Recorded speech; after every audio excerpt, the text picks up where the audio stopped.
Okay, so welcome everybody to our first and hopefully not last Celebrating Bristol Philosophy event. Tonight we have two speakers from the philosophy department here, Dr. Everett and Dr. Andrew Pyle. Unfortunately, Dr. Intervicer couldn't make it tonight, so you won't be enjoying his wisdom. So the format tonight is to have our speakers do 15-20 minutes to chat with you, and then 10 minutes of questioning afterwards. I should note before we start the event that there isn't a fire drill planned tonight, so if one does go off, we need to quietly and orderly make our way out of the building, going down this path now through the main entrance.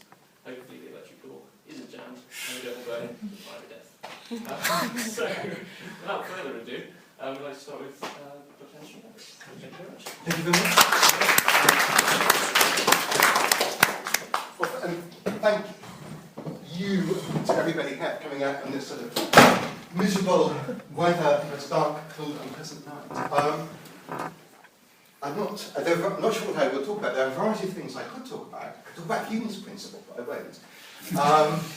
I could talk about something in philosophy of language or something in aesthetics. Does anyone have a particular preference? Aesthetics, I think. Aesthetics. One thing I thought which might make a good topic is it's not something I've worked on, but it's something I'm interested in thinking about and would like to, which is a phenomenon called the puzzle of imaginative resistance. Has anyone come across this before? Which is, it's kind of interesting, and it may or may not have lessons, impart lessons to us about perhaps the nature of not just aesthetical issues, but issues to do with psychology, philosophy of mind, and value theory too. So there's a phenomenon that goes back, as so many things do, to Hume. I think Hume's probably the first person who noticed this. And then people let this phenomena slip. In the 80s, Kendall Walton notes it. But there's been a sort of surge of interest in this phenomena after a great paper by Tamar Gendler about 10 years ago in the Journal of Philosophy. And the phenomenon is this, that, put it crudely, we seem able to imagine all sorts of worlds and situations that are really, really radically different from the way the actual world is. When we read certain stories, certain fictions, we can imagine the worlds that they portray, even if those are radically, radically different from the way the actual world we inhabit is. So, obviously, you can imagine history having unfolded differently, or read an alternative history novel. But you can also read science fiction stories in which the laws of nature fail, in which time travel is possible, for example. And you can sort of imagine, when you watch Doctor Who, being able to go backwards and forwards in time. When you read the Canterbury Tales, you can imagine the world that the author believed existed, a world in which biology was very different, in which people were made up of a mixture of the four humours. So chemistry and biology is very different, and you can kind of imagine that world. I don't know if people watch the Roadrunner video, cartoons. Has anyone seen the Roadrunner? A few people, yeah.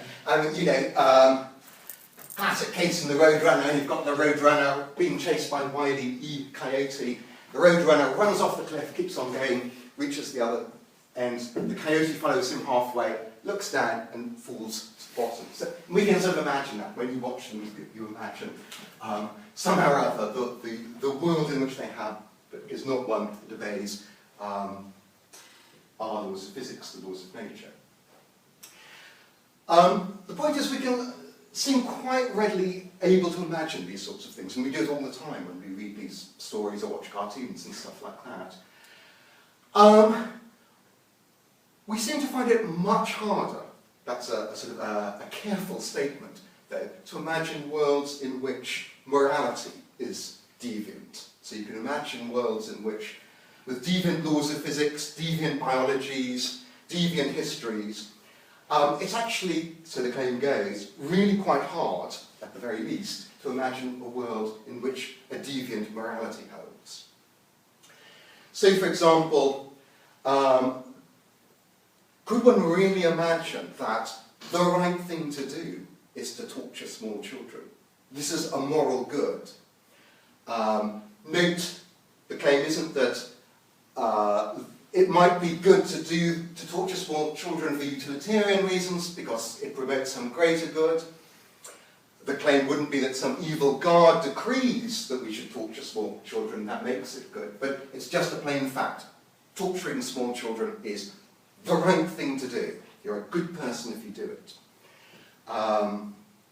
Could you imagine a world in which is exactly like our world, apart from the fact the one moral imperative, the one thing that you must do is to accumulate as much nutmeg as is possible. The example is called nutmegism. So you are a good person, and how good you are depends on the degree of nutmeg you have. I think Sainsbury's is open until 10, so on the way home you can go and stock up. No nutmeg, you're a moral deviant, you're a morally bad person. The question is it really possible to imagine those sorts of situations? And this is a sort of phenomenon you might have run into, perhaps reading novels written perhaps in the past or that are produced by different cultures, where the author projects their own moral values that you don't share. Say perhaps novels from a few hundred years ago might have certain racist or sexist prejudices, and when you read it, you find it very hard to imagine that the world is really the way that the author portrays it as being. In these sort of cases, you just note that you resist imagining what the author intends you to imagine. You resist going along with the author. And so the puzzle is, why is it so easy to imagine, as it were, factually different worlds, which can be really quite radical, in which the laws of physics are very, very different from the way they actually are.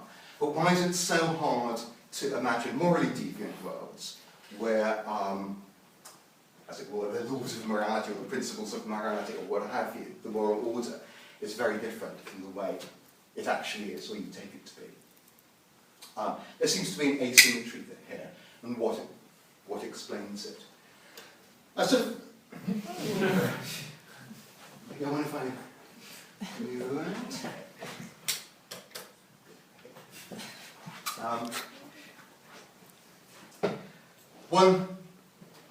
I sort of set things up cautiously. So people usually, when they discuss it, frame the debate in a cautious way. So the claim isn't that it's impossible to imagine a world with a deviant morality. And the claim isn't that a really skilled story writer might not be able to get you to imagine that morality is very different from the way it actually is.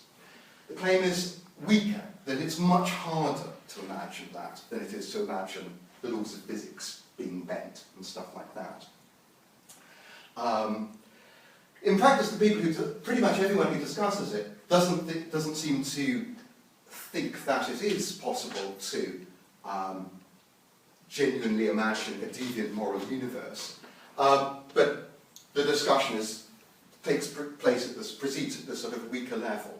So I noted that it's the weaker level, not that it's impossible to imagine, but it's really hard to, and it's way harder than it is to imagine time travel and stuff like that. And why is this? Two other sort of perhaps caveats to note. It's easy to imagine a world in which everyone has weird moral views, right? So, sure, I can imagine a world in which nutmegism is the dominant moral view, where everyone thinks, yes, the thing I've got to do is get as much nutmeg as I possibly can. But that's not the same as imagining they're right to think that. The problem is not imagining a community that has deviant moral views, but it's imagining those moral views are the correct ones. They're the ones that hold in the universe that you're imagining. And of course, it's easy enough to recognize that the author has deviant opinions or views that you don't share, or is playing with views or ideas that you don't share, without taking those on board, without imagining that the world really has the sort of moral order, has the sort of moral values that they project, that they claim. So the debate really then is granted that there is such an asymmetry, how might we explain it? I'll pause for a moment. Do you think there is such an asymmetry there? Stick up your hand if you are willing to agree there is an asymmetry, that it's much harder to imagine weird morality worlds than weird physics worlds. Stick up your hand if you don't have that intuition. That's perfectly fine and good. Excellent. I should say few, otherwise kind of the point of the talk kind of collapses. But yeah, by pretty much everyone does seem to, the majority of people, the majority of philosophers seem to share these sorts of intuitions. It's an interesting question why this should be so. So something special about moral attitudes or moral values going on here, not entirely clear. But I will, what are we doing for time? I conclude by talking about, suggesting, well, talking about one response that is being quite attractive and pushed by a number of people, but which I think would be an interesting response if it works, but which fails. So some people have responded to this challenge by saying that the difference between imagining the laws of physics are different, or the laws of biology are different, and so on and so forth, on the one hand, and imagining a deviant moral universe, on the other, is that the moral principles are necessary truths. And whereas, you know, the laws of physics are contingent, the laws of biology are contingent, they could be different. That might be nice, because it might give you an explanation of the asymmetry. Although, of course, it does commit you to this kind of, maybe that's not so implausible, but interesting claim that the laws of morality are necessary truths. That's an interesting question in itself. Is that true? Are there laws of morality, and if so, will they be necessary truths? Be that as it may, though, this particular response can't work. And because it does seem possible to imagine impossibilities of various sorts. And I'll just kind of run through a few sort of examples. So, and actually if you think about it, or if you read Locke stories or anything like that, you'll probably run into many more. We can certainly imagine metaphysical impossibilities, things that are metaphysically impossible. You can read a story and imagine its world, the world it portrays, even if the world is not a metaphysically possible one. You could read a story in which it turns out that, who would have thought it? Water is not H2O. They've been having us on all along. It's been a big conspiracy. It's the hero detective and breaks into the Air Force Base in Arizona, it's looking like the X-Files there, and discovers the whole thing about water being H2O. It's a massive, massive conspiracy. Water isn't H2O, it's liquid gin, or something like that. It's something very, very different. And you could certainly imagine to be engaging with this story, and it seems okay to imagine that in the world the story portrays, water is not H2O, even though this is supposed to be a necessary truth. To take a more mundane example, maybe nice for example, think of, say, Frosty the Snowman. Frosty the Snowman has feelings, he sings and dances, and then sadly he melts away. He's a snowman, he's made out of snow, yet he sings and dances and has feelings. That's impossible. That seems metaphysically impossible. Something that is just made out of snow is not able to sing and dance and have feelings. Think of all sorts of children's literature, great examples of this. Or think of Lewis Carroll's stories, the Cheshire Cat just fading away to its grin. We seem certainly able to imagine the worlds these stories portray and the sort of metaphysically impossible things the stories contain. So in itself, just being impossible doesn't look as if it's a bar to us imagining it. We might even be able to imagine logical impossibilities held in, or mathematical impossibilities held in. And there's a nice little story from actually to Mark Endler, people who write in aesthetics often will try to cobble in real-life examples of stories, either from children's literature or from Proust or something like that.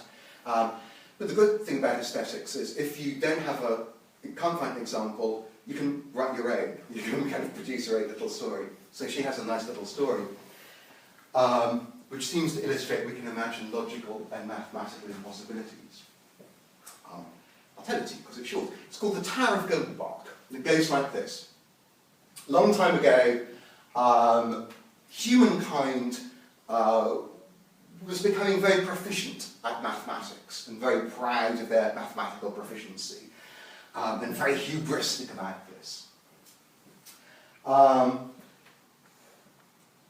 This made God angry, and in order to punish man for being hubristic, God decreed that no longer shall 12 plus 5 make...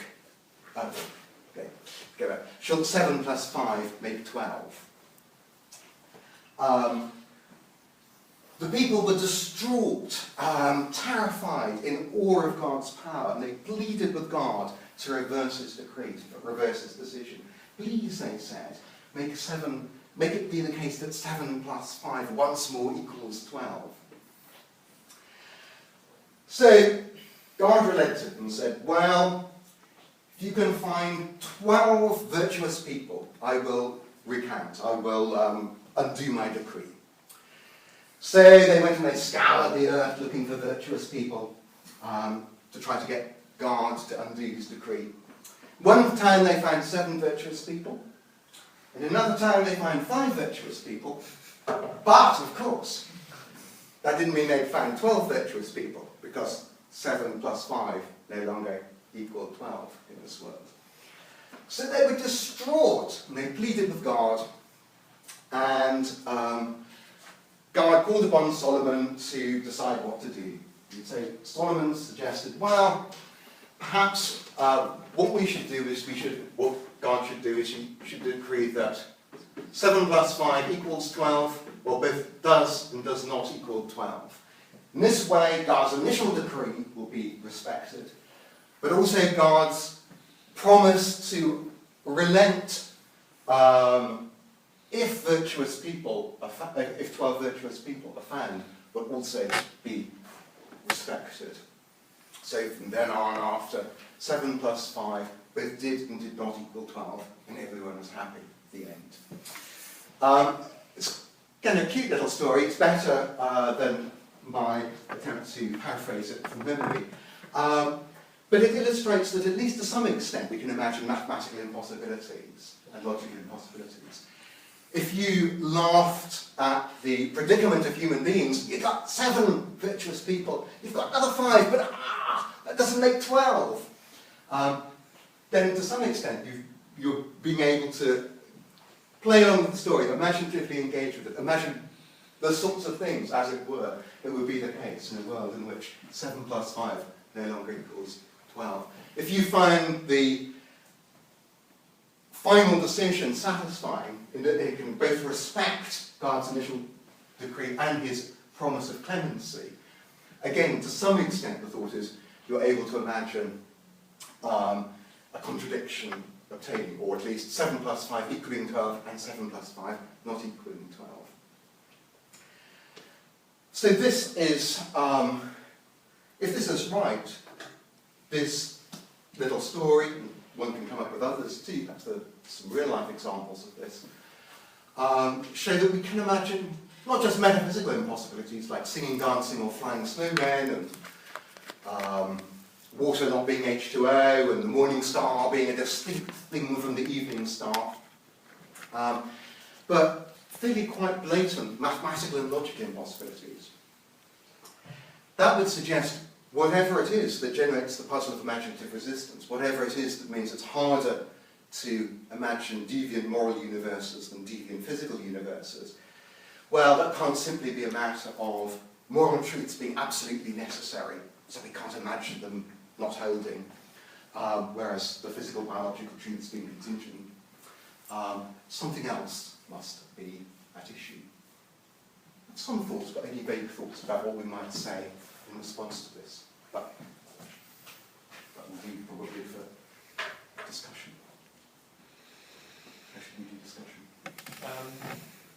Has anybody got any questions to start with that you'd like? Or just could be questions for Anthony to elaborate further, or questions about, or contentions or whatever you said. You said that at the start we had quite a weak premise where we're saying that it's much harder to imagine morally general worlds.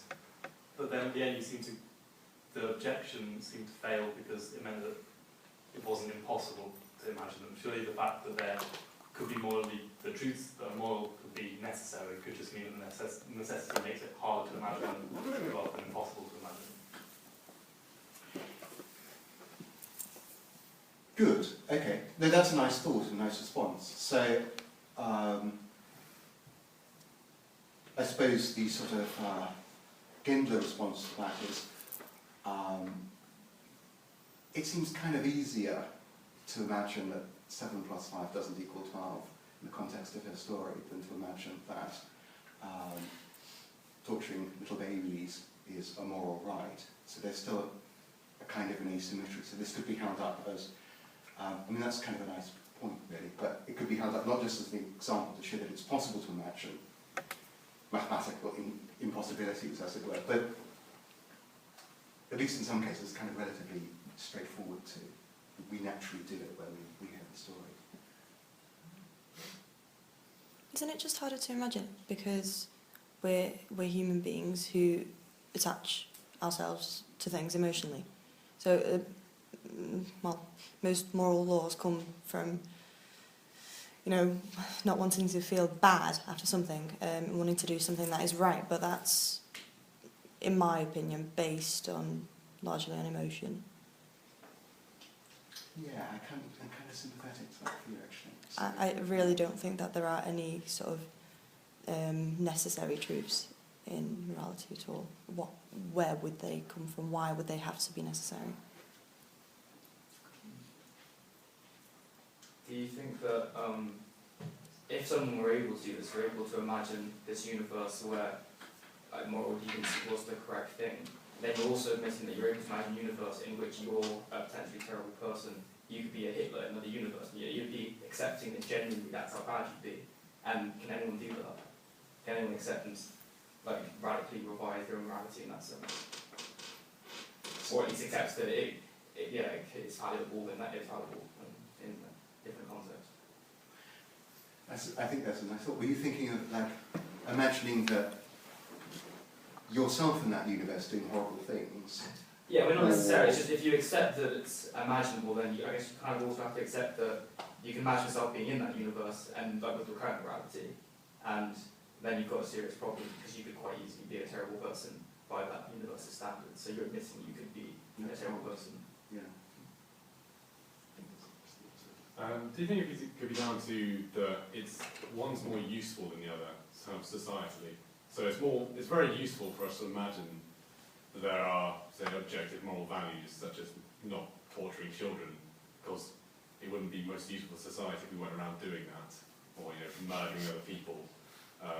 Whereas, kind of not imagining certain, I suppose, physical laws, science laws, as completely concrete, or things like that, tends to promote creativity and advancement.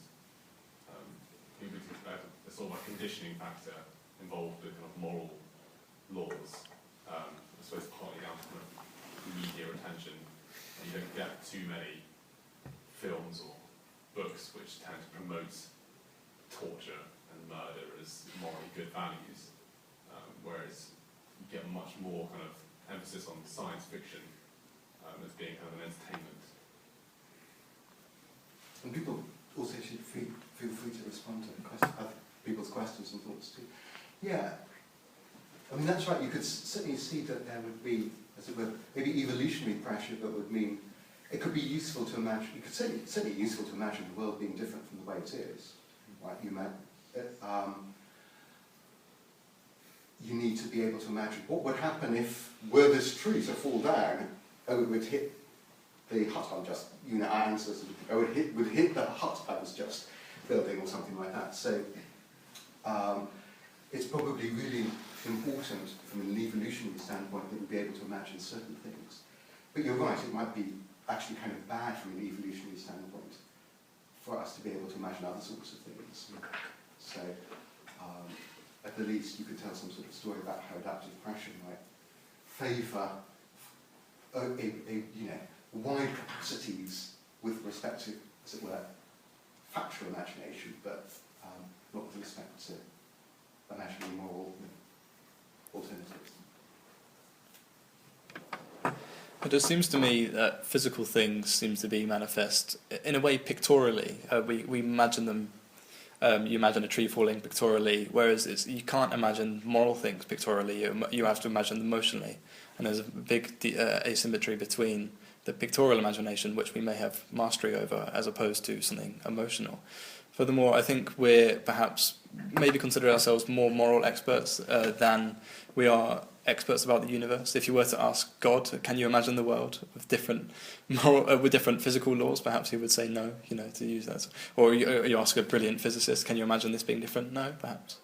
We should have kept James in here, and we could have thereby enhancing our virtues, and see if he could imagine the world, the laws of physics being different from the way they are. Yeah, kind of similar to that point would be, it seems that when you imagine a physical law changing, in such as Wiley Cozy managed to remember the canon, you're only imagining like a picture of that physical law. If you wanted to go back and actually imagine physical law being changed fully, you have to rewrite quite a lot of calculus. And I don't know if it's even possible to change gravity from scaling as 1 over r squared to 1 over r cubed, for example. So you're only actually changing and imagining a very small part of what it means to change a physical law. Whereas when you imagine moral truth changing, you're imagining the entire truth being changed. These are really nice points. Yeah, no, I agree. When we imagine, it's like we sort of we jump from, or even in the sort of case of the inconsistency, it's kind of like you jump from one little island of consistency to another without kind of looking at the whole picture of exactly what the world would be like. And even in the case of tweaks to the physical laws, I think that's right. In the story, is it elaborated on what's meant by 7 plus 5 not equaling 12, other than that it's not an answer God accepts? Because I still don't think that's something I can imagine.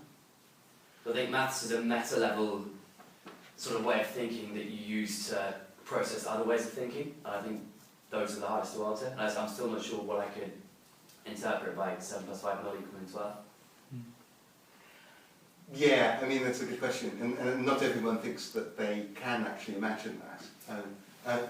The sort of, I guess the sort of thin way you might count as imagining it would be, or if you imagine that,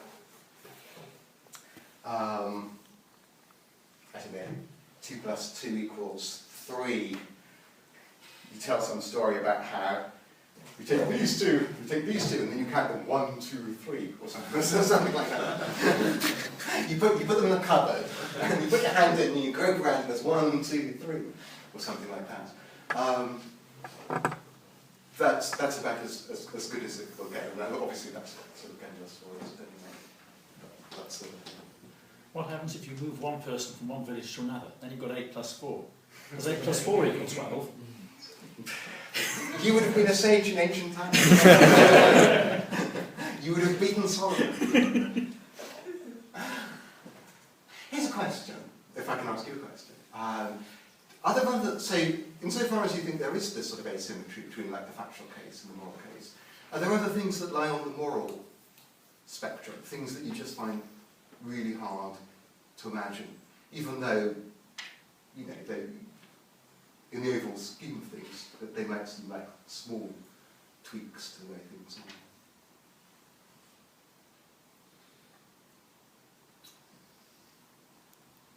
They might be perhaps to do with values broadly construed or something like that. I think it might be find it impossible to imagine a world where perception is different. So where you perceive different wavelengths, something like that. Like seems, and we talk about imagining something like very picturesque. So what would it be like to perceive it in a completely different manner? So, yeah. I think it's very hard to imagine that in detail, isn't it?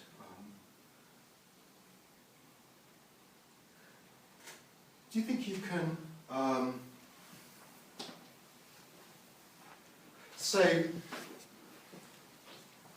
what about, do you think you can, the same phenomena arises with aesthetic things too. Could you imagine a world which is exactly the same as this world, apart from the fact that, you know, take your favourite piece of music and your least favourite piece of music.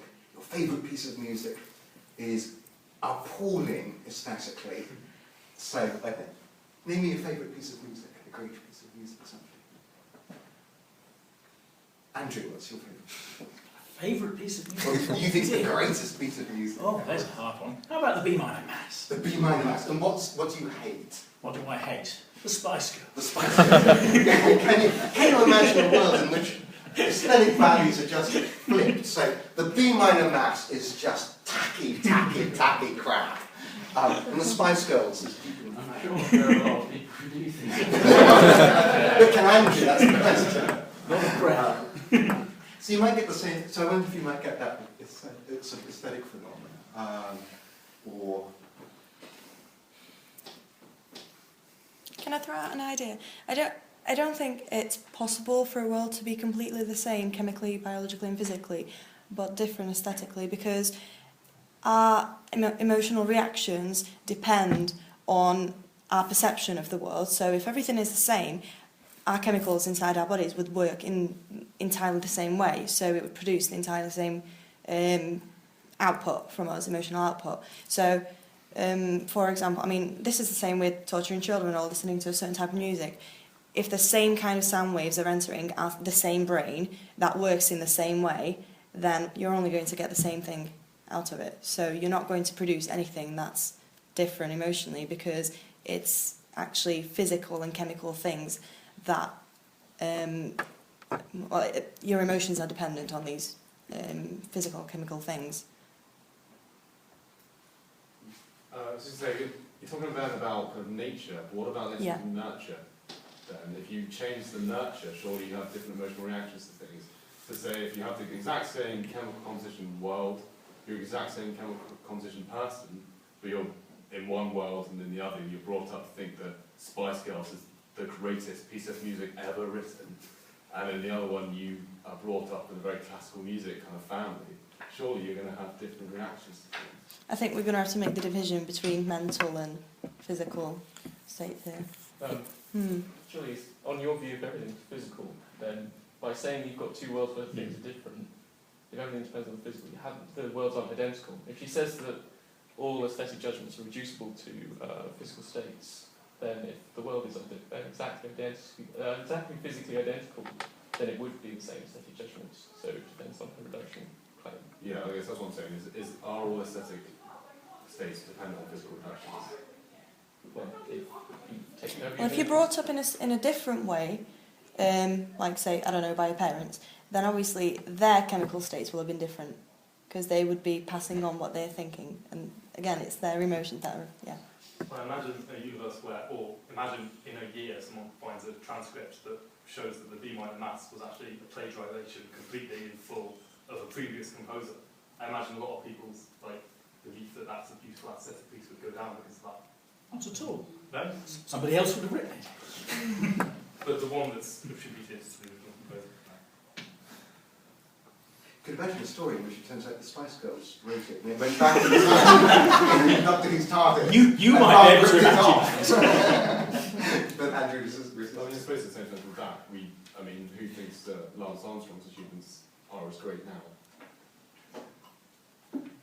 We're not analysing them purely aesthetically, we're analysing them in terms of the path the sportsman's taken, rather than as things that stand alone, like you might with a piece of music where you didn't know the composer at all, you just heard it on the radio and could still appreciate it. So I think they're slightly different cases. Yeah,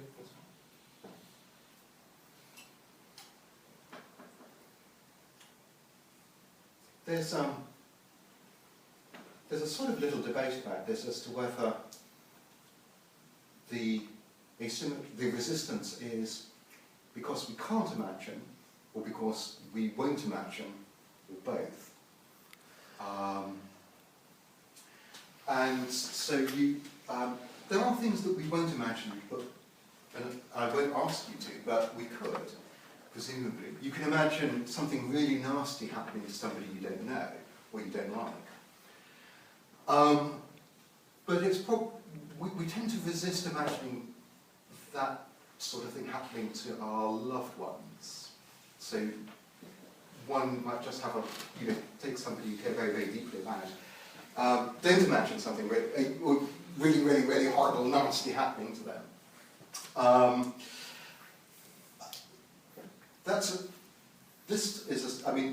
Clearly, in some sense, we could imagine the relevant nastiness as happening, but we won't. We resist it. We don't want to. So one question is this part of the story in the moral case, or is it perhaps the whole story? Could we really imagine a morally deviant world, but we just won't, we don't want to, because, and if so, why, but similar sort of phenomenon. Just don't want to imagine the B minor maths being tacky, tawdry, Friday afternoon stuff. I suppose it depends on how you look at morality, in that you're saying that we won't imagine it or we can't, because something like torturing everyone being moral is something we probably don't want to imagine, but another view of morality, like one that's wound up in virtues, might be a bit easier to imagine. Like, so history shows that different virtues have different, over time, have different rates. So we might imagine a world where it was very virtuous to be, like very quiet, or it might be virtuous to be courageous, or something like this, and that's easier to imagine than literal moral truths like torturing and things like that. That's right, isn't it? Obviously, different cultures and societies, those things have been counted as great virtues, and you can sort of, to some extent, get yourself in the mindset of people there and sort of understand what we might count as sort of base humility as a virtue requirement. So perhaps it depends.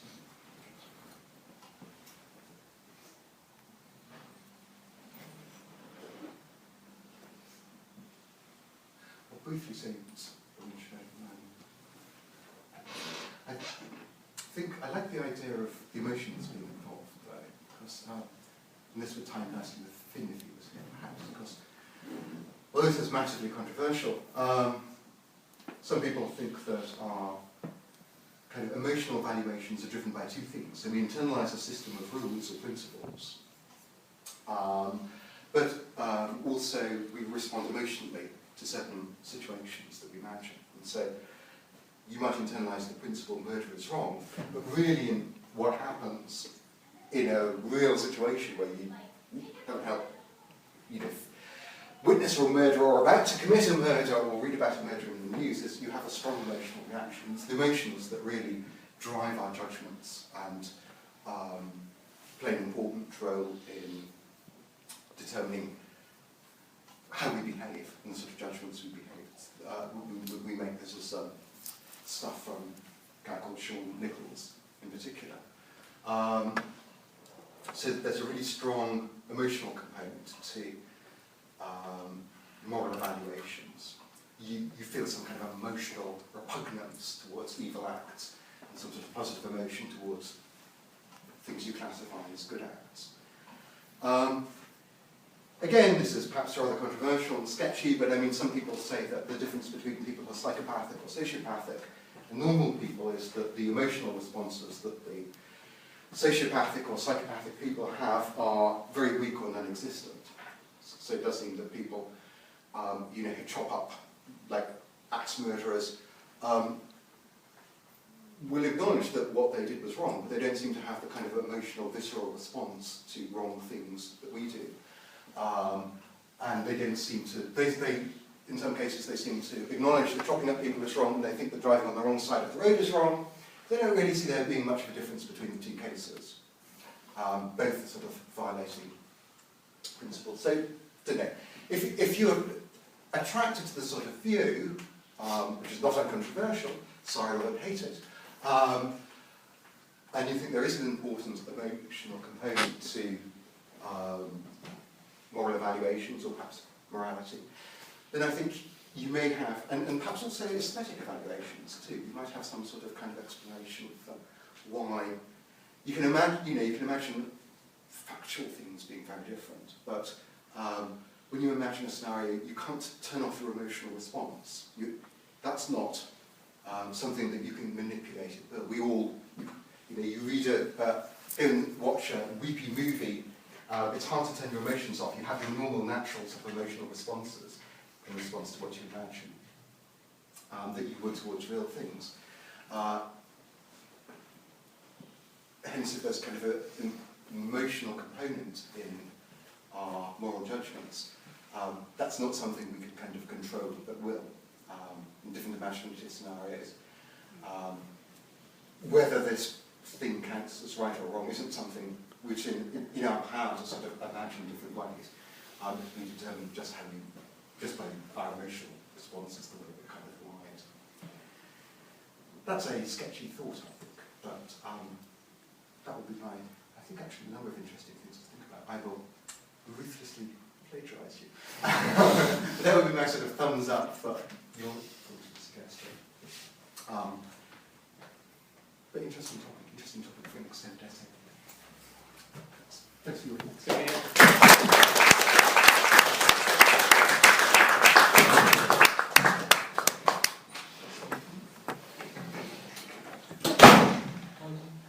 So yes, I'd like to invite Dr. Andrew Pyle to speak now.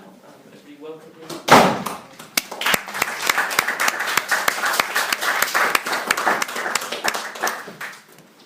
Well, it won't surprise you to learn that I'm going to talk about the history of philosophy, but hopefully what I'm going to say will be there's lots and lots of contemporary interesting sort of things I'm going to be talking about. I was asked to talk about something I've been working on, so I thought, well, I'll say something about some stuff from the last chapter of my most recent book, which is a book on John Locke. And I thought I'd talk about his famous letter on toleration from 1689, and about his subsequent exchange of polemical letters with a guy called Jonas Proust, who probably none of you have heard of. Jonas Proust was a clergyman at Oxford, and he thought that Locke's letter on toleration was wrong on virtually every count. And we tend, of course, these days to think that the case for toleration of a wide variety of beliefs, not just religious beliefs, but lots of others too, almost goes without saying. It's a sort of truism of modern political debate. And then you look at the arguments, and a rather different picture emerges. Locke's got 3 arguments for his claim, and all of them are subject to challenge, and very strong challenge. I found myself going through these arguments and thinking, I'm not even sure that Locke wins this debate. What are the take-home messages? Well, one take-home message is, don't relegate history of philosophy to the ghetto. Don't assume that it's a bunch of guys who lived a long time ago in the past and they were concerned with their issues, and their issues aren't our issues, and everything they said is now outdated and gone, and you might as well just, let the books gather dust in the library. Locke's letter on toleration is as lively and interesting and engaging today as it was when he wrote it, and it's by no means certain he was right. Second take-home message, I suppose, is a mild polemic against the modular system. You've all been brought up in a modular system of education, and a modular system of education positively encourages students to think, here is topic A, here are the 6 things I need to know about topic A for an exam, I'll learn these 6 things, and then I'll forget them and go on to topic B. It's not your fault if you've brought up with the modular system of education. It's a lousy way of teaching any subject, and it's a particularly lousy way of teaching philosophy. Because virtually everything in philosophy relates to everything else, somehow or other. What I'm going to be talking about today might be categorised as philosophy of religion, but really it's somewhere in the interface between epistemology and politics. You might not think there's an interface between epistemology and politics, but I hope to persuade you that there is. Okay, so 3 main lines of argument in the essay on toleration. And I just want to put them on the board, just in case at some point or other you need reminding.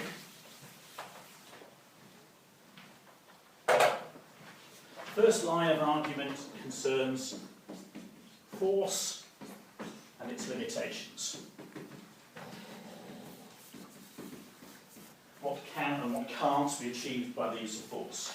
In particular, exercise of force by government on the population. Second line of argument concerns not force but authority. Not what the state can do by the exercise of force, but what the state is mandated or authorised by its citizens to do. So we switch from something that's primarily about psychology to something that's primarily about ethics and politics. And the third line of argument concerns pursuit of truth. So we've got an argument primarily about force, an argument primarily about authority, an argument primarily about truth. Okay, first argument. Locke says, and this is a classic line in tolerationist writing, all the way back through the history books. First claim, you can't compel people to believe things. I can't look at Anthony over there and say, you will believe that P for some proposition P on pain of death. He's going to get a bit terrified at this point. I have the power to enforce this penalty and think, what the hell am I supposed to do? And of course, this argument runs down through literature. On the face of it, the point is obvious. You can't just be commanded to believe some arbitrary proposition P. And Proust grants this, and then sidesteps. Worth thinking for a moment whether Locke's claim is true. Whether belief could be commanded, could be subject to the will. And of course this takes us into classic sort of Pascal's wager style territory. Pascal says it's manifestly in your interest to be a religious believer. All you have to do is do the sums, and it turns out it's a whacking great interest to be a religious believer. And then he says, but you can't just simply decide to believe. Pascal's often misrepresented at this point. He's actually very subtle. Suppose I were commanded on pain of death to believe in the Trinity and the Incarnation by the end of 2013. Let's imagine a latter-day Spanish Inquisition, and we'll arm them with an infallible lie detector test. The obvious response, of course, if you're commanded to believe something, is to lie, resort to hypocrisy, say anything. But we'll imagine a latter-day Spanish Inquisition with a lie detector. And I'm going to suffer excruciating death unless I can get myself to believe a whole lot of stuff I don't currently believe. Two possible strategies here. I might try reading, again, the best defenders of the Christian religion. I might find myself going back to Richard Swinburne and William Lane Craig and so on. That's probably a rather bad strategy. Because I've already gone through these guys and I don't believe what they're saying. And it's rather unlikely that I could sort of, persuade myself that these arguments were good arguments when I previously persuaded myself they're bad arguments. So in my case, at least, I think that would be a hopeless strategy. What I should do, of course, is precisely what Pascal recommends. Change your lifestyle. Change your circle of friends. Take the holy water. Do the prayer and fasting. Go into a retreat somewhere. So what he recommends is not just deciding to believe something. You make radical changes to your life, to the people you consort with, to the group you're in, to the way you behave. And ultimately he says, Cela vous fera croire et vous avertira. That will make you believe and make you stupid. So he recommends non-rational manipulation of your own beliefs. And of course, there are all sorts of cases in which that might work. So the straight claim that Locke makes at the heart of this first argument is actually false. But let's grant him it for the moment. Let's just say, okay, belief is not subject to command. This is what Proust does. Proust doesn't take him head on. Proust sidesteps. He says, okay, I accept that force may not directly cause you to believe something. But, says Proust, force may have effects indirectly and at a distance to change the beliefs of a population. Obvious examples. Censorship. The government could take it upon itself to decide that some opinions will be voiced in public debate and others will be vigorously and ruthlessly suppressed. If the censorship is very effective, they may actually manage to suppress the fact that they're suppressing opinions. That's obviously going to be a lot better. What else might the state do? Well, you might have compulsory Sunday school education, as was the case in Britain for large parts of history. So every child has to go to Sunday school on Sunday on pain of penalties for the parents, and that is something you can be compelled to do. So you can't compel people to believe something, but you can compel people to listen to the evidence for it. So clearly, there's a nice, straightforward dual role for the state. You can be forced, obliged to consider the evidence, and by way of censorship, you can be given a very one-sided presentation of the evidence. Those look perfectly possible uses for force in this debate. Obviously, we would think Locke and Proust are thinking here about late 17th century Anglicanism, and the Anglican Church was still engaged in battles to censor the press and still engaged in the attempts to make people attend church. But the issues are a hell of a lot wider. Should we ban, let's say, Holocaust denial? There's a law in Germany. You aren't allowed to deny that the Holocaust took place on pain of various civil punishments. And of course, if you know any German history, you might think that's not entirely a crazy law. But anyway, it's not something that is permitted to be discussed one way or t'other. Should we ban the teaching of, how about young earth creationism? I'm not talking about creationism in general here. There are lots and lots of shades of creationism. How about, the view that everything is literally as it says in the Bible, and the earth really was created in 4004 BC, as Bishop Usher calculated? If you're going to claim that, it's not just that you're denying the whole of evolutionary theory and the whole of biology, you're actually getting rid of the whole of science. Physics, chemistry, astronomy, pretty well a lot. Might the state take it upon itself to say, okay, there's a certain latitude for freedom of debate, but there are some opinions that are just so insane, we're not going to allow them to be taught?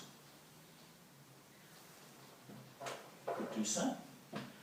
Problem of balance arises for public broadcasters like the BBC. The BBC has to respect balance. And that often leads it to present a pro and a con, when there's a massive preponderance of expert opinion on one side and not on the other. Hello, Finn. Hello. So sometimes you find, in a BBC debate, you find yourself artificially setting up something as a serious possibility that actually isn't considered a serious possibility by the people who know something about the subject. You can find sometimes science experts like Brian Cox protesting this and saying, I resent the fact that a bloody astrologer was given, 10 minutes on a serious science programme. So it looks as if force, exerted through government decree or rules about what may or may not be broadcast, could perfectly well play a role in indirectly determining the opinions of members of the population. And it looks as if Proust wins the first round of the debate hands down. Proust is clearly right that the use of force can, indirectly and at a distance, affect the pattern or distribution of beliefs in the population. Locke's first argument looks as if it's just a failure. Second argument. The state, says Locke, has no authority to enforce uniformity of belief. And here, of course, he's going to take us back to his own contract theory of the origins of the state. And his claim is that the state is founded to protect the natural rights of the people against invasion of those rights by others. So he says in the state of nature, he thinks there is a law of nature and there are natural rights in the state of nature, but all sorts of inconveniences, his word arise, in protecting your rights against invasions by others. And that leads us all to agree to establish a state with institutions of punishment and so on. And Locke claims that we do not require from the state protection against ourselves, against our own bad or irrational choices. And I'm just going to read you a little bit of Locke here. So here's Locke on the civil ruler. The civil ruler, he says, has no more mandate than others have for the care of souls. He's talking primarily here about religious belief. He has no mandate from God, for it nowhere appears that God has granted men authority over other men to compel them to adopt their own religion. And no such power can be given to a ruler by men, for no one can abdicate responsibility for his own eternal salvation by adopting under compulsion a form of belief or worship prescribed to him by another person, whether prince or subject. So Locke says, I have an account of the origins of the state, and on my account of the origins of the state, we cede to the civil authorities the power to coerce us, but only to stop us interfering with the rights and liberties of others, never for our own good. And Proust at this point comes straight back and says, this second argument of yours, Locke, is question-begging. Proust is quite prepared to say one key role for the state is protection of the rights of individuals against incursions by others, but he denies that this exhausts the powers of the state. So here's a bit of Proust. But if there be any other ends besides these, attainable by civil society and government, there is no reason to affirm that these are the only ends for which they're designed. Doubtless, commonwealths are instituted for the attaining of all the benefits which political government can yield. And therefore, if the spiritual and eternal interests of men may in any way be procured or advanced by political government, the procuring and advancing of those interests must in all reason be reckoned among the ends of civil societies, and so, consequently, fall within the compass of the magistrate's jurisdiction. What emerges from this discussion is that Proust has a paternalist conception of the state. He has a very pessimistic view about human rationality and our capacity to achieve our own ends by reasoning about our own ends, and he thinks that one key role for the state may be the protection of citizens against their own folly. There's a nice medical example which illustrates the difference between the two men. Locke says, a doctor has no authority to operate on a man without his consent, even if the operation is necessary to save his life. And Proust turns the argument back against Locke and thinks that goods might be achieved by precisely empowering people to do just that. So here's Proust's response to Locke's medical example. If the magistrate should by a public law appoint and authorise a competent member of the most skilful in that art, surgery, to visit such as labour under the disease, and cut those, whether they consent or not, whose lives they unanimously judge it impossible to save otherwise, I am apt to think you would find it hard to prove that in so doing he exceeded the bounds of his power. And I'm sure it would be as hard to prove that those artists would have no right, in that case, to cut such persons. So what we've got here is Proust giving basically a consequentialist argument for state paternalism. Lots of lives are going to be saved by giving the state power to take decisions out of our hands, to override our own judgment. Two possible responses for Locke. He might just stick to a deontological hard line and say, I don't really care if lives would be saved by this. Perfectly possible response. Consent trumps considerations of utility, and the doctor may not operate, even to save lives. The other possible line of response, of course, would be the line that John Stuart Mill takes in On Liberty.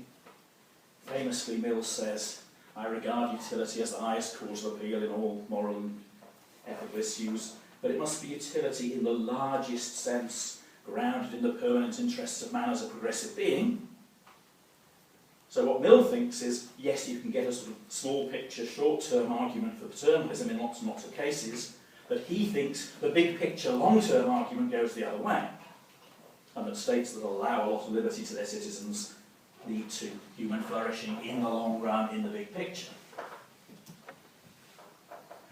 Where are we today over these issues? Well, lots of debate over paternalist legislation, both ways. Should the state ban such things as cereals that contain more than a third of their own weight in sugar.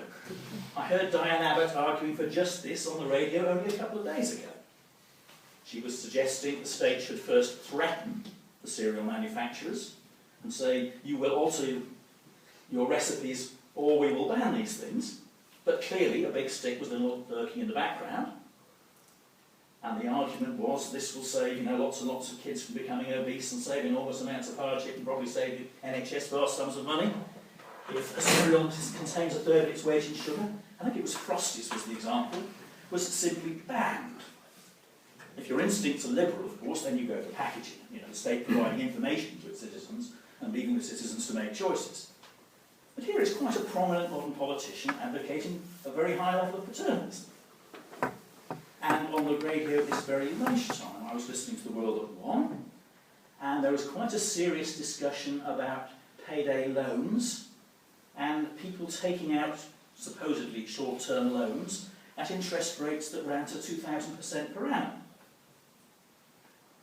Now, of course, they were interviewing a minister, and the minister didn't want to legislate, and the minister was giving a sort of standard line about the payday loans having a useful role, and so on and so forth. And of course, if you're an educated, responsible citizen, you can read all the small print and you know what contract you're getting into when you take one of these things out. And then you think to yourself, I wonder what proportion of people who take out these payday loans read the small print. Perhaps some are not capable of reading or understanding the small print. Maybe a lot of the fancy legal stuff is hidden away somewhere where it's actually quite hard to find. And the suggestion was quite seriously being voiced that the state should take it upon itself to say there is a maximum interest. That no loan may be charged at more than 100% interest per annum or something like that. That's taking decisions out of the hands of citizens. So there are people in the literature today advocating paternalist legislation. There are also, of course, lots of people on the other side saying that we should repeal the paternalist legislation we already have. For example, drug laws. Lots of paternalist legislation still in the books there. Lots of people on the liberal wing of politics who say we should strike all those laws out, even if it causes a certain amount of suffering down the line. So this one, I think, is a draw between Locke and Proust. And the issue just rattles on and on and on between paternalist and liberal conceptions of government. Third argument. Toleration does, while coercion does not, serve the end of truth. And here, of course, we're back in standard philosophy of religion territory. And Locke runs against Proust a standard argument that Christians have used, and were using very prominently in the 17th century. One of the marks of the truth of the Christian religion, say the Christians of the 17th century, is that it survived a couple of centuries of persecution at the hands of Rome. So the claim is it survived in the teeth of persecution, and that's evidence of its truth. And then Locke can say to Proust, but now you're claiming, Mr. Proust, or Reverend Proust, that the only way Christianity is going to survive in modern Britain, 17th century Britain, is by the imposition of force. Aren't you now contradicting your own reading of history? And Locke continues. He says, if you say that force may only be used in support of the true religion, this is precisely what Proust says.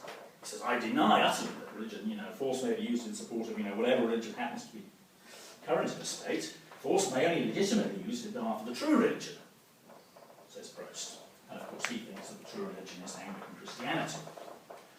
But this, Locke replies, is to use big plausible words to say nothing. Exactly that argument, says Locke, will be used by Louis XIV in France, and Louis XIV was busy suppressing French Protestantism, revocation of the Edict of Nantes, 1685, and French Protestants were fleeing France to Holland and Britain and Switzerland and anywhere they could survive and practice their religion. And of course, says Locke, with his sort of, global hat on, he says exactly the same argument will be used by the hardline Mughal Emperor Aurangzeb in India.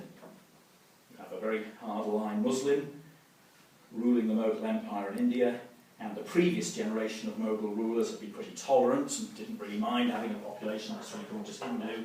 But Aurangzeb had been brought up by some pretty hardline mullahs, and he thought that was a terrible thing, and that he was going to try and enforce religious uniformity across India, which, had he lived to do it, would have been a pretty bloody affair. The problem, of course, is that there's no criterion here for true religion. You and I, Locke writes to Proust, think that Christianity is true, but this is belief and not knowledge. And of course, for Locke, it has to be belief and not knowledge, because Christianity is a historical faith based on testimony, and Locke firmly believes that testimony never conveys knowledge. It's one of the central claims of this epistemology that testimony doesn't yield knowledge. I climb Mount Etna and I see that it's still smoking and spewing out rock, and I tell you that there's an active volcano in Sicily. You might come to believe it on the basis of the assumption that Andrew is a reasonably trustworthy fellow and not prone to telling packs of lies, but on Locke's view you don't gain knowledge. I have knowledge, you just get belief. Lots of people, of course, in modern epistemology think that testimony does convey knowledge. The ex-head of this department, who died a few days ago, Michael Wellborn, wrote a book entitled The Community of Knowledge, and the central theme is that knowledge is transmitted through testimony, with certain provisos. But anyway, Locke says knowledge is not transmitted by testimony, so you and I, he says to his fellow Christian Proust, basically just have belief and not knowledge. Proust retorts. He says, basically, you're just backing your claim here on the basis of religious scepticism. He thinks that the evidences for Christianity are so strong that, once presented with them, only perversity can yield dissent, and perversity justifies punishment. Locke replies. He says, I'm not endorsing either simple scepticism about religion. I firmly believe that there are evidential grounds for believing that some religions are better than others. And I'm certainly not endorsing a sort of shallow relativism of the when in Rome variety, says Locke. I'm persuaded, he says, that the evidence for Christianity is good enough. But, and here comes the crucial proviso,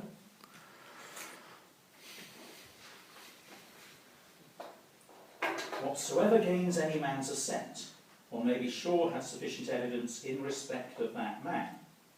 But that is far enough from proving it evidence sufficient to prevail on another. Let him consider it as long and as much as he can.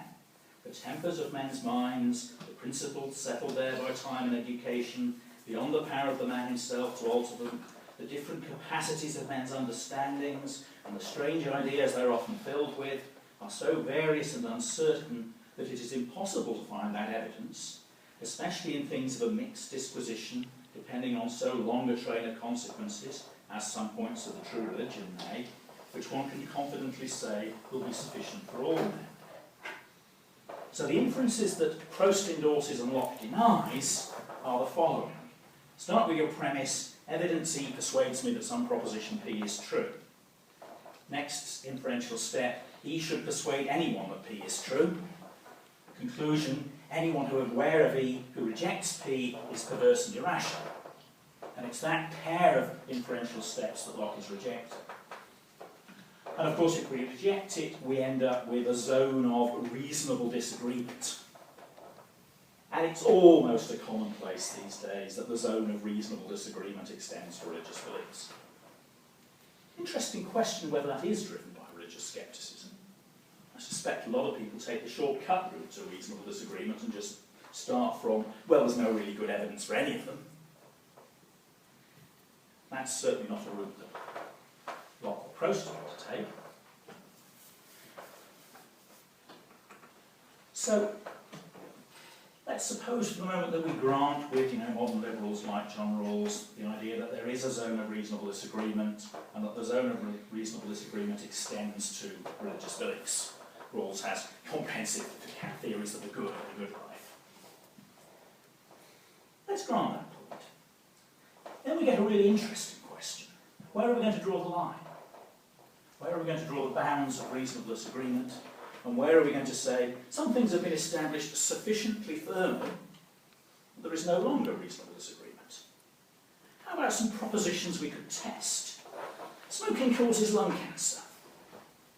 The tobacco companies fought a long rearguard action against that claim. hired fancy lawyers, hired a few sort of spokespersons who could claim, well, it's only a correlation and correlation is not cause. Of course, the argument was always a lot stronger than that.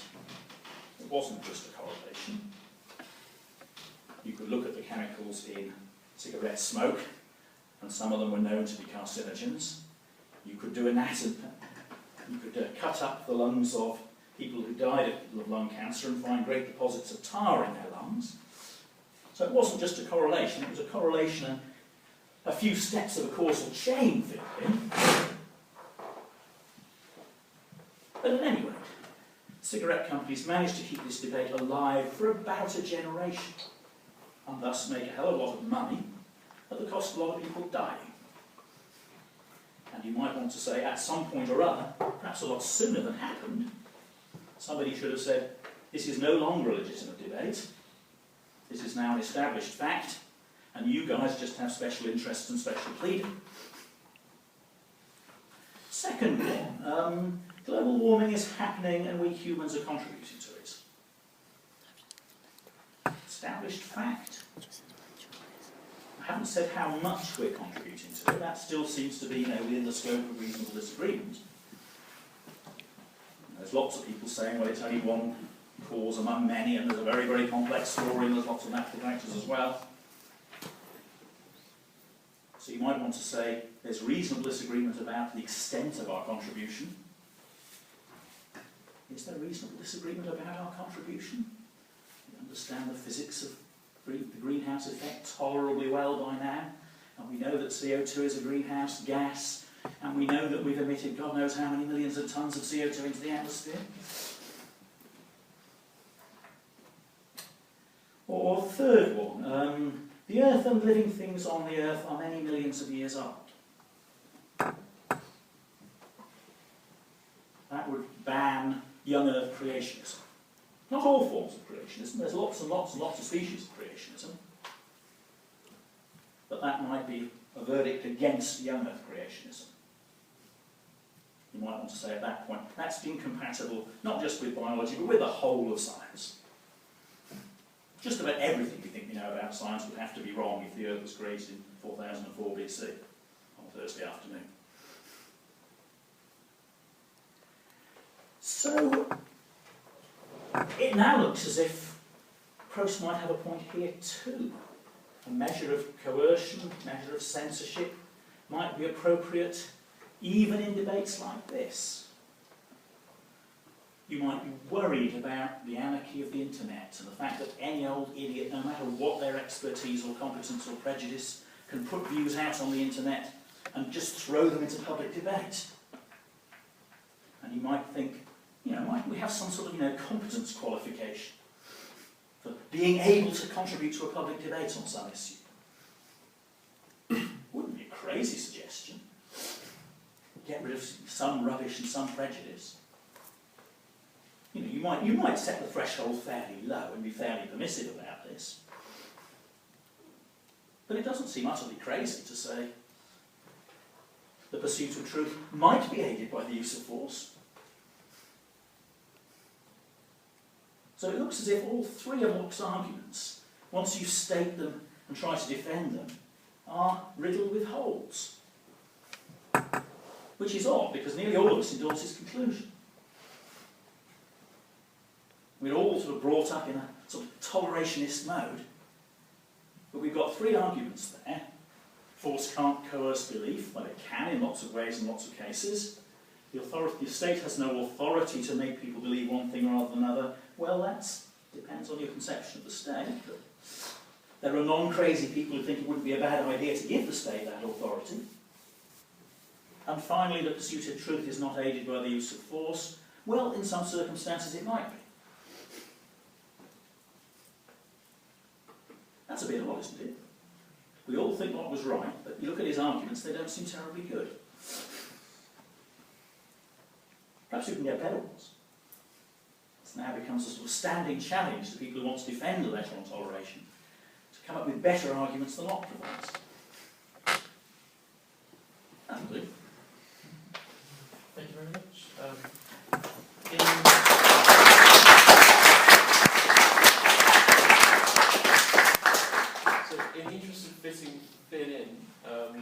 we can either postpone questions to the end and have 5 minutes for each speaker, or fit in a quick 5 minutes now, if that's okay with both parties.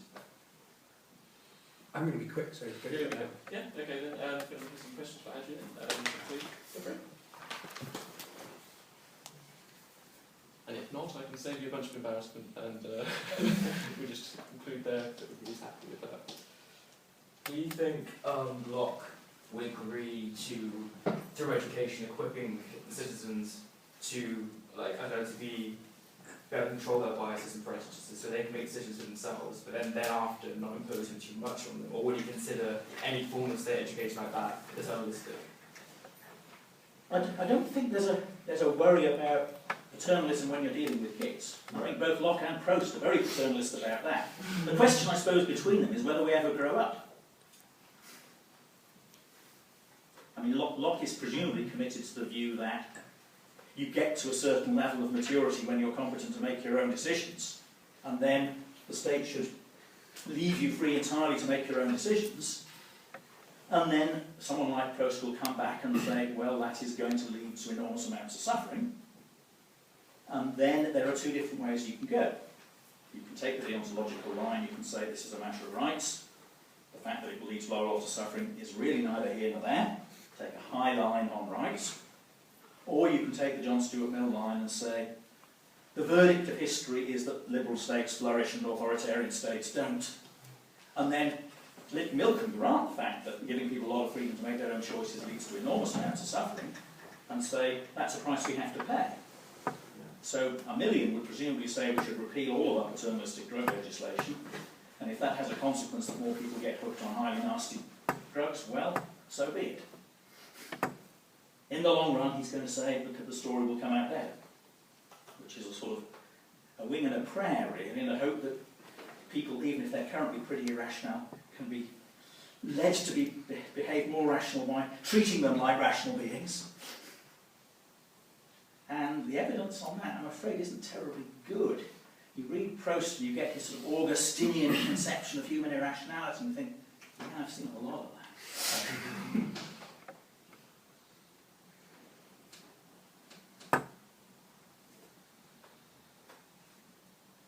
Proust has a sort of vision in which, we never quite get out of the condition of being naughty children. And if we're wise, we will empower the state to erect fences to protect us against our own stupidity. You might wonder, of course, about the state coming in here. You might share Proust's vision of human irrationality and think, yeah, we're pretty lousy at making good self-interested choices. And you might still think, I'd rather make my own than trust the state to do it. We sometimes trust other people to take our decisions out of our own hands. We anticipate a period of limited or restricted rationality, like the sort of drug addict undergoing cold turkey. And then you might appoint, some of your mates to mind you for a little while, and then the thought is, I will resume my rational autonomy down the line. But you might be a bit wary, even if you share Proust's pessimism, about putting those sorts of things in the hands of the state. And there again, you might run an argument from history. This would be Mill again coming back in, and he would say, the judgment of history is that it's unwise to trust the state with our lives. So then you find yourself thinking, I'm going to make some terrible, terrible decisions. I can't trust myself with my own decision-making, but I don't want to trust the state with my decision-making. Maybe I have some wise relatives I can put myself in the hands of for this limited period. Or some buddies who can look after you.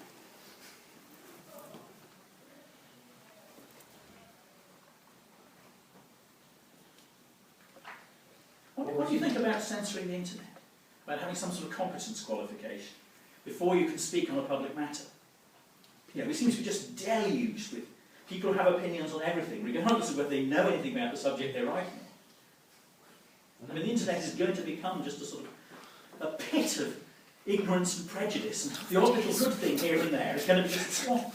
But that's the only way those people could give a response to their claims.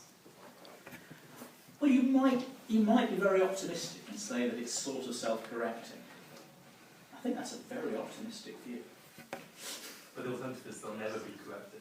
if they never can put a view out there, often fair, the social circle can agree with them, they'll never be corrected. If they put out at least a small chance that someone will know something on the topic will.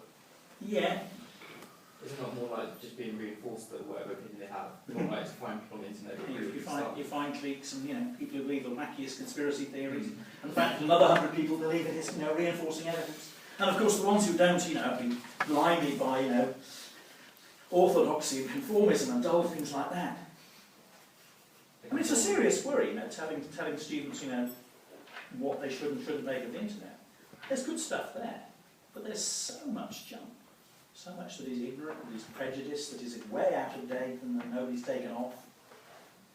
But it's not difficult to ignore that, is it? I mean, you can acknowledge what you're reading. Can you? I think so. Well, surely the same can be said about any form of media. It's just that we've got less experience with managing it with the internet because it's so new. I don't think it is true of any form of media because, of course, back in the old days, publishers would have readers and so on, and the readers would hopefully say, this is rubbish.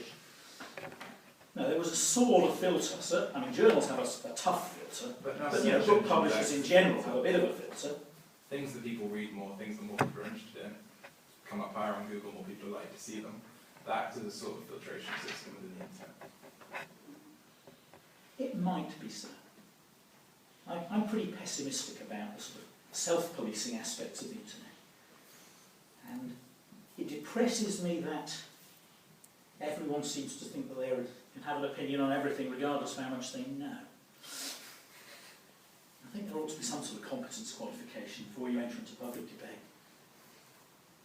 I suppose you could have a sort of, a star system. You could have, some way of, somebody uttering an opinion on a topic where there's, some way of saying, well, this person does actually know something about what they're talking about. But who decides? So, yeah. How many likes you get? Well, in this Locke Proust debate, ultimately, of course, it would be a role for the state. And then, of course, they go back to the questions of whether you would trust the state to do that. And the obvious question, I suppose, is, are we talking politicians? Are we talking civil servants? Are we talking about a sort of hands-off organisation that is paid by government but not directly answerable to government? Otherwise, all sorts of, political axes will be brought in. Shouldn't be impossible.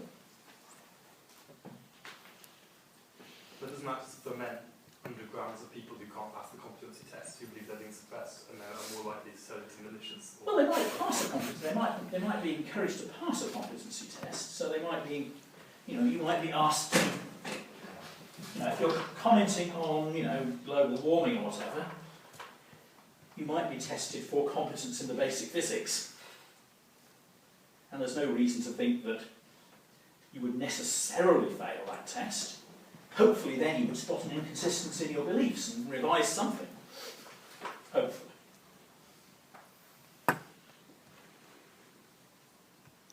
Isn't the basis of philosophy to kind of not be afraid to give opinions on things that you don't necessarily know that much about? I think people confuse two different thoughts. I mean, one is, nobody has the right to tell me what to believe.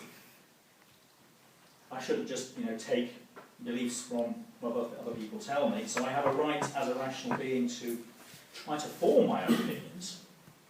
That strikes me as a truth.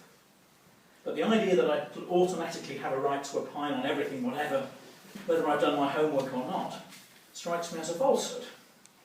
Well, I think people sometimes confuse the two. Can you walk down the street and force yourself not to make opinions about everything that you see? That's an interesting question. I don't think you can. To what extent is formation of opinions voluntary or involuntary? That's a great debate that goes all the way back, of course, to Hume and Descartes and people like that. I can certainly modify my tendency to form judgments. So I can certainly find myself forming a judgment that is ignorant or prejudiced and sort of thinking, no, Andrew, that's ignorance and prejudice. You should refrain from making that judgment. Perhaps the internet is just making people's opinions more accessible to the rest of the world, whereas before the internet people would communicate in different ways, and it's just that your opinions will be reaching farther. It's certainly previously. making more people's opinions available to more other people's opinions. The question at issue in this debate between Locke and Proust is whether that aids the pursuit of truth. And it's not remotely obvious to me that it does aid the pursuit of truth. Well, the more the merrier. What about the cases where there is a marginal opinion which is later accepted? I mean, would you say... That's the hard one, isn't it? There are opinions that are current within a scientific community, but, you know, massively evidence against. Lots of examples in history of science. I teach history of science. Should they be suppressed? Should they be just sort of noted as marginal views? Aristarchus in the ancient world said, you know, the sun's really at the centre and the Earth is one of the planets going around the sun. Nobody believed it. Turned out to be true. And what should the verdict of the ancient world be? I suppose more or less what it was. Archimedes says, this theory, if it were true, would entail there should be stellar parallax. There isn't stellar parallax, we don't observe stellar parallax. So we have very powerful evidence that this theory is false. There were no particular reason to think it was true. So I guess the scientific community got that one pretty well right in the ancient world. It was just a marginal opinion that very, very few people took up.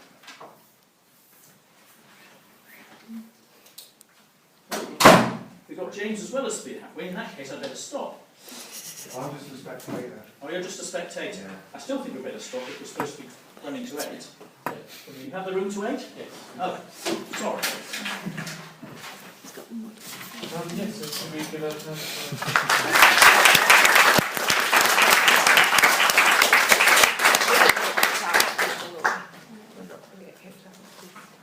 I came into the room earlier and put up some notes that we're going to talk.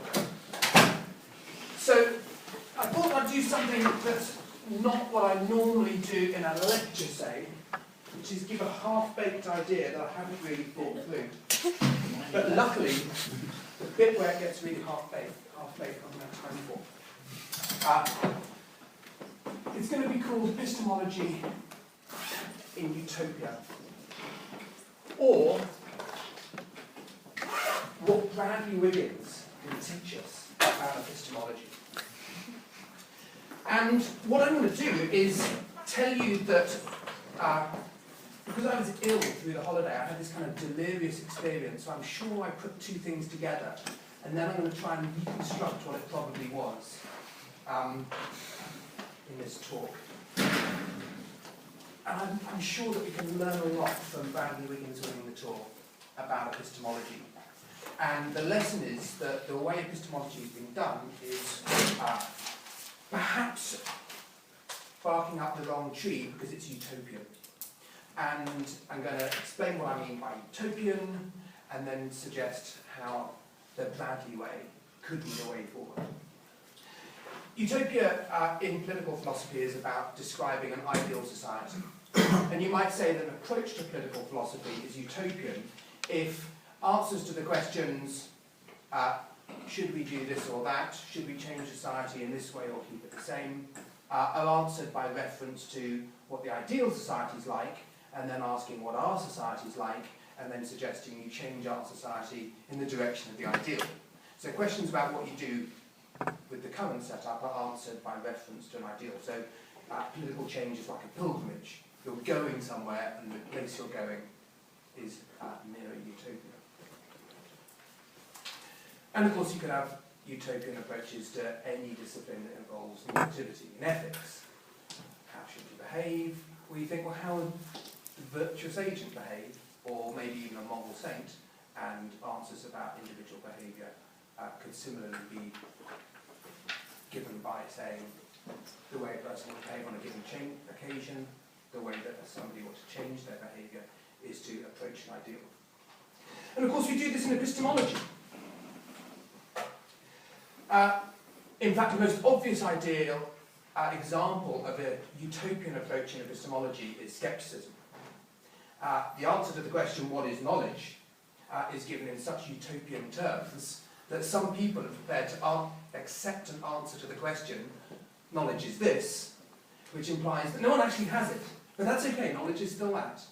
There isn't any anywhere, but I've told you what knowledge is. It's something that's so hard to achieve that no one actually has it. And it could be that you could have a bigger epistemology that's based on such a sceptical utopianism, such that someone says that's what knowledge is, no one's actually got it, but the right way for all of us to revise, form, maintain beliefs is to try and be like the ideal that no one actually is. Now, think about the questions Andrew's just been asking. Should we be coerced into believing things, or are people capable of it? Or what kind of society should we have? A liberal one or a paternalist one? These questions are asked in the abstract and answered in the abstract, and then you can refer to the society we've got and say, well, look, we've already agreed the ideal society would be paternalistic. We're not paternalistic, so should we change towards that ideal? Or we've decided that it's a bad thing that anyone should coerce me to believe P for any P, and that's been answered in advance of answering the question, actually, are we ever coerced into believing things? Such questions about how we actually form beliefs or revise beliefs can be left to one side, because the utopian approach to epistemology can answer the ideal question first of all, the how should we be doing things question, and then later on, if at all, ask the, well, I wonder how we do it question, such that you can make decisions about how to adjust what we do to approach the ideal.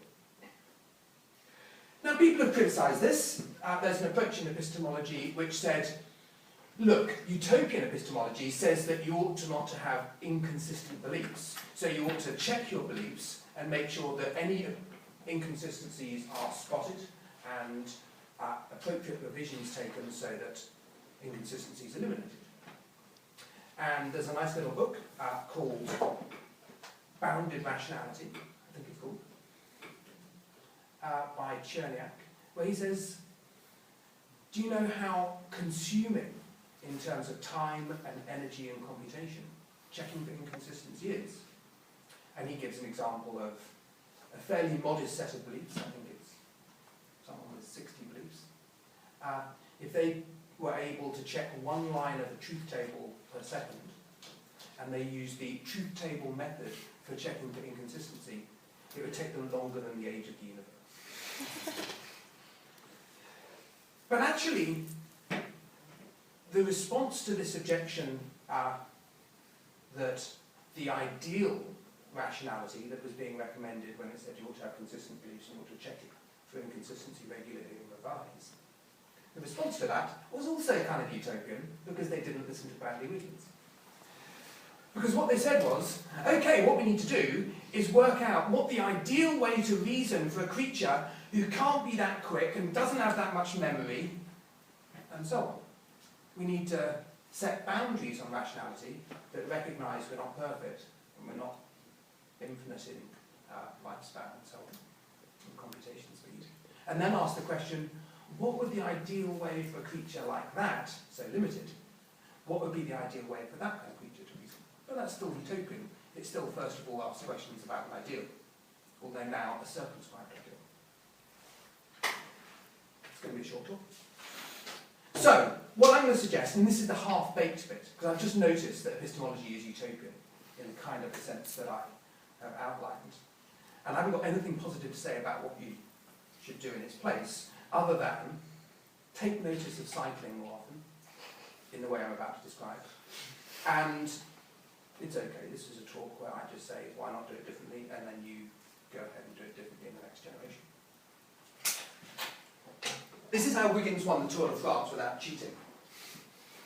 He got a team of people around him who said, well, let's look at everything we do. And they said, well, in the spring, you start training in January, and you go out on rides like this, and then you go back to the hotel, and you rest, and you eat, and you get a massage. And then later in the spring, we do slightly different rides, and you rest, and you eat, and you get a massage, and so on. And they said, well, let's get someone to look at everything. Okay, I'll look at the resting bit. And they said, well, if we just had slightly better pillows, you'd get slightly better rest. So let's change the pillows. And then say, well, later in the summer you go to races and you race warm-up races, and they say, well, we need to take our special pillows to those races too. So we're going to be a team that just makes sleep a little bit better everywhere.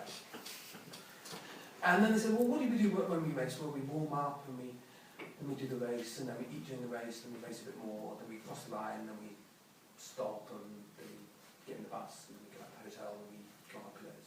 So well, let's try and change every little bit of that for the better. Let's make the bus a little bit better than other people's buses. Let's make the warming up a little bit better than other people's warming up. So all the questions about how to be the best cyclist weren't asked in a utopian way. They didn't say, right, before we do the cycling, we're going to have a few years in philosophy, and we're going to work out what the ideal cyclist is like. And then we're going to decide how to be as much like the ideal cyclist as possible. What they actually did was just, they were cyclists, and they decided just to make each little bit of it better. So this is the suggestion, that whereas the utopian approach says, what's the right way to form, maintain, revise your beliefs in the ideal, and then later on, you can ask the question, well, I wonder how we do form, maintain, and revise our beliefs. And then once you've answered that, you can say, well, I wonder if we could change that to make it more like the ideal, the kind of pilgrimage conception of change. I wonder if you could do epistemology where you start off by saying, well, I wonder how we do form, maintain, and revise our beliefs. So it would be a bit of a scandal that epistemology's got so far. It hasn't actually yet answered the question, I wonder to the extent that it's true that we're free to make up our mind what to believe. That ought to be a very early question in epistemology, because it's an early question in the approach of asking, I wonder how we do form, maintain, and revise our beliefs. Is it that when Andrew says to himself, that's an unreasonable view, I won't hold that, is that really efficacious in giving Andrew, well, on the few occasions when he does, is it really efficacious giving Andrew the suspension of belief that he claims it gives him? He spotted a belief would be irrational to hold, he decides not to hold it, and he doesn't hold it. Is that really a narrative about how suspension of belief happens? It could be that the traditional epistemological approach that recognises that beliefs are supported by other beliefs that we call reasons, and that maybe beliefs come in degrees, and the reason to belief relationship can be modelled probabilistically, is actually a poor model of how we actually do it at all, and therefore trying to change how we actually do it to approach that ideal is going to be less efficacious than the Wiggins approach. We ought to have two schools, the utopian way of doing epistemology and the Wiggins way of doing epistemology, and then there's a race in a few years' time, we see who's got more truths. Because actually, you don't always need an ideal to have a clear sense of when you're doing something better or not. No one's got any idea what the ideal cyclist would be like, but it's always clear who wins the race. Actually, that's not true in cycling. You normally win the race, and then 6 years later you get done for doping. But nevertheless, people didn't say in the cycling team, no, we can't try and improve sleep, because we don't yet know what the ideal cyclist is. And so it's only with reference to that that we'll even begin to know what better sleep would be. There are plenty of instances in everyday life where a sense of better can be clear, even when the ideal is opaque. So that's my half-baked idea. Maybe epistemology is too utopian. Maybe it's too much focusing on what's the rational way to respond to this evidence, assuming there really is the rational way to respond to evidence, and not asking, how do we respond to evidence? And there could be a lot of empirical work done on this, about the internet. How certain ideas spread, how certain ideas catch on, how fads work. I sometimes think that two very fruitful case studies in this new approach might be religions, nice example of fads that catch on and are quite sticky over time, but more up to date perhaps, diets, I think could be very interesting, because they involve, rather like religions, not only practices, you avoid carbohydrates, but you form quite elaborate belief systems around it. You start to come up with beliefs about how enzymes, are activated by eating beetroot and inhibited by eating sugar, so you've got to make sure you don't eat, etc. And people form reasonably complicated belief systems in this way. And by investigating how that actually worked, we might be able to discover how to do it a bit better, which would allow us to make contributions to similar debates that Andrew was talking about. Should we be paternalistic in letting people not decide for themselves about reading what's on the label of the cornflakes packet, thinking, I'm going to reason through myself whether this would be a good thing to eat, and then being left or not left to make up their own minds. We could do it a little bit better without answering their big questions like, which of these two things, the paternalistic ideal or the liberal ideal, is the right one? And only once we've settled that can we make individual decisions about cornflakes. In the pilgrimage model, a decision about what to do about cornflakes has to be decided by a pilgrimage towards one or other ideal utopia. Thanks.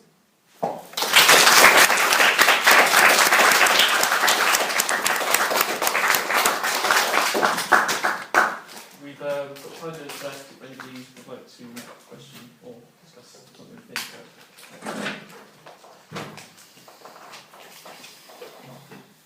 Question. I thought what he said was ambiguous between investigating, worrying about how we actually form beliefs. But what you said you were doing with epistemology was supposed to be about how we actually form knowledge. And those two questions are obviously the same thing. So, I think epistemology covers both. Yeah. So, but if you're investigating how people form beliefs by looking at what they think based on what's on the internet, then that wouldn't be a good way of finding out about how they arrive at knowledge. no, so epistemology I think involves both projects. How should we form our beliefs? How should we gain knowledge? Obviously, if you're so utopian, you're a skeptic, and you think we're never gaining knowledge, you could still be very interested in the question, are we forming our non-knowledge beliefs better or worse? For example, you might still think there's a notion of justified belief. But if you do think there are both projects and you think there's a knowledge-belief distinction to be drawn, then it could be that the inquiry is how do we actually form our beliefs. Good methods for answering that aren't the same as the way you answer the question, how are we getting our knowledge?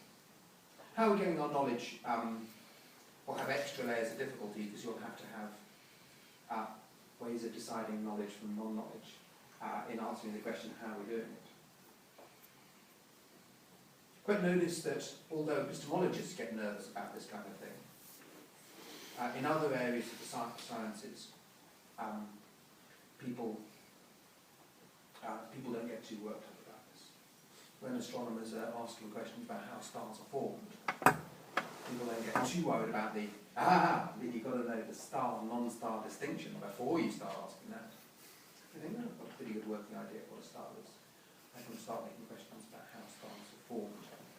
And maybe I'll change my ideas slightly about what stars are. Some of the things I thought were stars were actually galaxies or whatever. That can happen. So yeah, but it's enough of a problem, knowing the difference between non-knowledge and knowledge, such that you can ask questions. I wonder how, as a matter of fact, we gain our knowledge. It's worth remembering what was out there.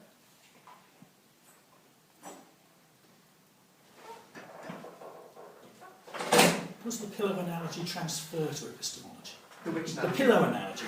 With the pillows, we have a pretty clear idea of what they're for and what counts as a good one, and we can think to ourselves, yeah, this one gives you an hour more comfortable sleep or whatever, and we're reasonably confident that the extra hour of comfortable sleep will make you a better cyclist the next day. Yeah. Does that analogy actually transfer? Can we do the better or worse without borrowing a bit of the utopian tradition? So there's two things to say to that. One is that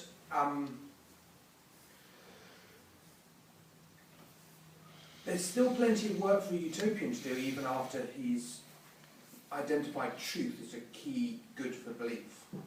So if I say, I'm happy to recognise truth as a key good for belief, I'm not instantly jumping into the whole utopian package. The other thing is, if you look at the beliefs people form when they're forming beliefs about dieting, beliefs in that area are interestingly tied to a circumscribed range of actions, like what you eat, what you tell yourself off for eating afterwards, where you go for further searches on the internet for more dietary advice. There's a more circumscribed range of behaviours that they're linked to. So here would be an interesting question. Should we abandon the idea that there's a single good which attaches to belief? Because there's a bit of a debate about whether that good is truth or knowledge. Or should we think that actually beliefs are to be evaluated piecemeal? Beliefs about dieting might be evaluated in terms of consequences that beliefs about religion don't get evaluated in terms of. Beliefs about dieting can be evaluated in terms of health and so on. I'm not sure about that. I thought it was something. Maybe to some extent beliefs about religion people have really tried to sort of just explain how they're formed in terms of maybe like social, economic circumstances. So do you think your program is maybe carried out a bit? Yeah, I think that there's you might be too late to get it, but I'm about to go and meet up with a new guy who's been appointed in theology to talk about teaching a course on naturalistic accounts of how religious beliefs become widespread, stable, gains at a high level of credence and inertia and so on. And there's various theories about how this works. Some people say that we've got particular mechanisms for forming beliefs about certain subject matters. So we've got mechanisms for forming beliefs about patterns where we posit hidden causes, and maybe we've got a mechanism for forming beliefs about agency, where we see certain superficial signs of agency, like objects moving under their own power. Or just beliefs about agency when you see something that looks roughly like a face. And maybe we've got beliefs about mechanisms for forming beliefs about other matters too. And it just turns out that being equipped with a bunch of mechanisms that dispose us to form beliefs about certain topics in certain ways makes us an easy victim for certain packages of beliefs. Others say that actually it's not like that. It's not like we naturally fall into religious belief. Religious belief's quite hard. But the benefits of so doing are so great that it's become established anyway. It takes quite a lot of culture to get people to believe this stuff. But the benefits for cultures who have achieved it in terms of solidarity, cooperation and so on are sufficiently great that the cultures that are successful have spread despite the, as it were, the obstacles of implausibility that have to be overcome. So that's a possibility. So it could be that with religion we got a nice case study of people giving detailed accounts of the kind of mechanisms that people are actually using to form their beliefs. But it's early days. And then you can ask, can we do it a little bit better? We have slightly better religions. In fact, people have started to ask this in the debate now. Could we design a good religion from scratch? What features would it have? Then they've got a problem about what a good religion would be. And normally they're just defining good religion as really catchy. But people ask these similar questions elsewhere all the time, where catchy is not always the same as given credence. So some songs are catchy, but you don't believe the song the same way. But there are plenty of people asking the question, how as a matter of fact do people find songs catchy? And then use that as a way of thinking, how can we do a better one? Right, I'm afraid we have to end there. I'd like you to all to join me in thanking our three speakers for this night.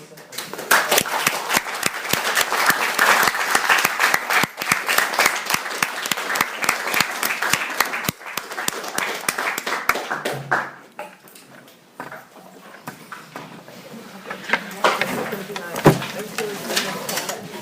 Right.